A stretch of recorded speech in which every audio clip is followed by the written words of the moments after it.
Hi guys, welcome back to Guruji Uttarakhandi and Vedashree learning classes में आपका स्वागत है। तो गाइस, थंबनेल आपने देख ही लिया है और हम किस बारे में बात कर रहे हैं ये आप सभी लोग जानते ही हैं। तो गाइस, जैसे कि आप सभी को पता है कि 31 तारीख को आपका यहाँ पे दूरसंचार का पेपर है। तो आई होप आप लोग की तैयारी अच्छी हो चुकी है और आप पेपर देने के लिए बिल्कुल तैयार हैं। तो गाइस, यहाँ पे कुछ इंपॉर्टेंट बातें हैं जो आपको ध्यान रखनी है, जो लास्ट टाइम में आपको बिल्कुल भी गलती नहीं करनी है। तो अगर हम यहाँ पे बात करें आपके एग्जाम को लेकर के, तो आपको जो पहली चीज़ यहाँ पे ध्यान में रखनी है वो ये है कि आपको अभी अपने एडमिट कार्ड निकाल लेने चाहिए, उसको ढंग से रीड कर लेना चाहिए, जो उसके इंस्ट्रक्शन है उनको ध्यान से पढ़ लीजिए। और अगर हो सके तो जहाँ पे आपका एग्ज़ाम सेंटर है वहाँ पे आप अपने एग्ज़ाम से एक दिन पहले या 2 दिन पहले आप उसको विज़िट कर लें, ताकि जिस दिन आप पेपर देने जाएं तो उस दिन आपको कोई भी परेशानी ना हो। क्योंकि जिस दिन आपका एग्ज़ाम होता है और उस टाइम पे आप अपने एग्ज़ाम सेंटर को विज़िट करने जाते हैं या उस दिन एग्ज़ाम देने जाते हैं, तो वहाँ पे सबसे पहले आपके दिमाग में कन्फ्यूज़न ये रहता है कि आपका एग्ज़ाम सेंटर कहाँ पे होगा, उस क्या लोकेशन होगी या वहाँ का माहौल कैसा होगा, इसके बारे में आपको आइडिया नहीं होता है। तो बहुत सारी कन्फ्यूजन्स होते हैं और आप दूसरी चीज़ एग्ज़ाम की बहुत सारी चीज़ें दिमाग में चल रही होती हैं कि मैंने कुछ टॉपिक्स छोड़ दिए हैं। और हमेशा ऐसा होता ही है कि जब आप एग्ज़ाम देने जा रहे होते हैं तो आपके दिमाग में नेगेटिव थॉट्स पहले आते हैं। जो पॉजिटिव है,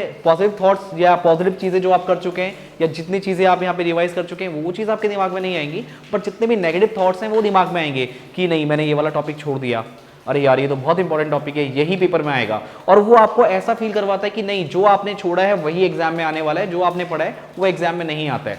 ये नेगेटिव थॉट्स पेपर से पहले, जब आप पेपर देंगे उससे पहले आते ही आते हैं, राइट। तो आप इस चीज़ से तभी बच पाएंगे जब आप अपने एग्जाम सेंटर को 1 या 2 दिन पहले वहाँ जाके विजिट कर लें, देख लें, ताकि जिस दिन आप पेपर देने जाएँ तो आप पॉजिटिव रहें, जो कि बहुत ज़्यादा ज़रूरी है। और यहाँ पे सबसे इंपॉर्टेंट चीज़ मैं आपको कहना चाहूँगा कि कुछ बच्चे ऐसे भी हैं जो लास्ट टाइम में मुझे कॉल करके या मैसेज करके पूछ रहे हैं कि सर कौन से इंपॉर्टेंट चैप्टर थे जिनको हम लास्ट टाइम में पढ़े।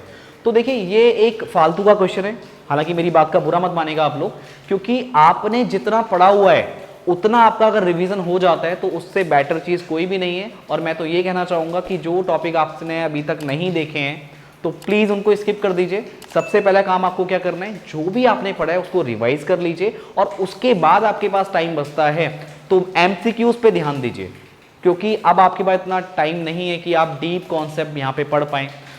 तो इतना ध्यान रखिएगा कि जितना आपने यहाँ पे ढंग से पढ़ा है उतना आपका रिवाइज हो जाए बस। क्योंकि क्वेश्चन जब आप पेपर में देखेंगे वहाँ पे कुछ चीज़ें ऐसी भी होती हैं कि आप कहते हो यार ये तो मैंने पढ़ा है बट यार मैंने इसको रिवाइज करना भूल गया, अरे यार ये तो मैंने परसों ही पढ़ा है बट मैं भूल गया इसको। तो ये आप अगर इन चीज़ों से बचना चाहते हैं ना कि जो आपने चीज़ देखी हो वो आपसे क्वेश्चन हो ही जाए, तभी उसका मजा है कि आपने देखा, आपको 5वें नंबर का क्वेश्चन आ रहा है, यस वो हो गया, आप आगे बढ़े, 6ठे नंबर का नहीं है, 7वें नंबर का आपको बिल्कुल आता है तो फटाफट वहाँ पे हो जाए। क्योंकि वहाँ पे टाइम का बहुत बड़ा इशू रहता है। अगर मान लीजिए आपका क्वेश्चन आता है और आपने अगर मान लो उन चीज़ों को रिवाइज नहीं किया है, आप उन क्वेश्चन को कर तो लोगे बट वो आपका बहुत ज़्यादा टाइम खा जाएंगी। क्योंकि पेपर में अगर आपको जो क्वेश्चन देख के आ रहा है तो वो जल्दी होना चाहिए, ऐसा नहीं कि आप उसमें फंस जाएं। और पेपर में एक और चीज़ मैं आपको बता दूं, कुछ क्वेश्चन आपको ऐसे देखने को मिलेंगे जो आपको लगता है आप कर सकते हैं बट आपसे होंगे नहीं। वो ऐसा इसलिए होता है कि कुछ क्वेश्चन वहाँ पे टफ दिए जाते हैं। तो आपको सीरीज से क्वेश्चन बिल्कुल नहीं करना है, ये चीज़ आप ध्यान में रखिए। आपको लाइन से क्वेश्चन करने की होड़ नहीं करनी है कि नहीं ये मैं लगातार मैंने टॉपिक पढ़े हैं तो ये मैं कर लूंगा। जिन क्वेश्चन में आपको लगता है कि आपको टाइम लग सकता है, आप कर सकते हो बट आपको टाइम लगेगा, तो उन क्वेश्चन को आप हाथों हाथ छोड़ दीजिए। क्योंकि पेपर में कभी भी ऐसा नहीं होता कि पहले इजी क्वेश्चन होंगे बाद में टफ आएंगे। कभी कभार ऐसा भी आपको देखने को मिलेगा कि स्टार्टिंग के क्वेश्चंस आपको टफ दिखेंगे, बीच के क्वेश्चन बहुत इजी दिखेंगे, लास्ट के थोड़े से आपको और टफ दिखेंगे। तो इस तरह का पैटर्न आप दिमाग में रखिए कि जो क्वेश्चन आपको आएगा वही आपको पहले करना है, जो नहीं आ रहा है उसको आपको छोड़ना है। ऐसा नहीं कि आपने पढ़ा है आप इसको कर सकते हैं, कि कभी कभार कुछ क्वेश्चन लेंथी होते हैं, वो आपका टाइम खराब करने के लिए होते हैं। तो इन चीज़ों में ना फंसें, हमेशा पहले वही क्वेश्चन करें जो आपको आता है। लास्ट टाइम पे आपको सिर्फ रिवीजन करना है, सिर्फ रिवीजन करना है, नया कुछ भी नहीं पढ़ना है। और अगर आपके पास टाइम बचता है तो आपको एमसीक्यूज यहाँ पे प्रैक्टिस करने हैं, बस एक्स्ट्रा कुछ भी नहीं करना है। लास्ट टाइम में आपको एक और चीज़ बता दूं, जब आप एग्जाम देने जाएंगे तो एग्जाम से एक दिन पहले आपकी नींद प्रॉपर होना बहुत ज़रूरी है। अगर आपकी नींद डिस्टर्ब हुई तो आपका पेपर डिस्टर्ब हो जाएगा, ये मैं आपको पहले ही बता दूं।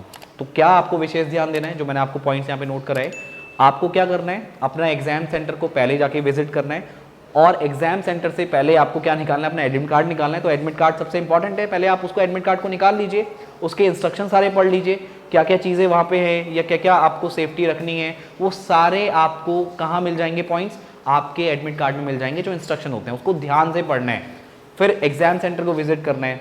और एग्जाम से पहले आपको प्रॉपर नींद लेनी है, अपना जो डाइट है वो बिल्कुल सही रखनी है, खाना वगैरह बिल्कुल सही खाना है, ऐसा नहीं हैवी आप खाना खा रहे हैं। तो इन चीज़ों का, जो छोटी छोटी चीज़ें हैं लेकिन बहुत काम की हैं, क्योंकि यही छोटी चीज़ें आपके एग्जाम को अच्छा बनाने वाली हैं। अगर आप इन चीज़ों पे फोकस करते हैं तो कहीं आपको प्रॉब्लम नहीं आने वाली है। और जितना आपने ढंग से पढ़ा है अपने आप पे भरोसा रखिए।